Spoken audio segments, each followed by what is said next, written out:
ఈరోజు దేవుని వాగ్దానం, మీ చింతలన్నిటియు ఆయన మీద వేయుడి, ఆయన మిమ్మలను గూర్చి చింతించుచున్నాడు. 1 పేతురు 5వ అధ్యాయము 7వ వచనము. రేపటి గురించి భయపడటం వల్ల లేదా జరిగిన విషయాల గురించి ఆలోచించడం వల్ల మనం మనశ్శాంతి కోల్పోతున్నాము. అయితే మనల్ని సృష్టించిన దేవునికి మన అవసరాలన్నీ తెలుసు కదా. ఆయన ఆకాశ పక్షులనే పోషిస్తున్నప్పుడు తన బిడ్డలైన మనల్ని విడిచిపెడతారా ఏంటి? మన భారాలన్నీ ప్రార్థన ద్వారా ఆయన పాదాల చెంత పెట్టినప్పుడు ఆయన మనకు నెమ్మదిని ప్రసాదిస్తారు.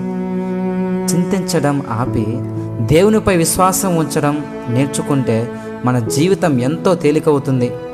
ఆయన మనల్ని ఎన్నడూ అండ్ ఎప్పుడు ఒంటరిగా విడిచిపెట్టారని నమ్మాలి. ప్రియమైన సహోదరి సహోదరులారా, ప్రార్థన చేసుకుందాం. తండ్రి, నా మనస్సులోని ఆందోళనను, భయాలను, చింతలను నీకు అప్పగించుచున్నాను. నీవు ఇచ్చే ప్రశాంతతతో నా హృదయాన్ని నింపమని ప్రార్థించుకుంటూ ఆమేన్.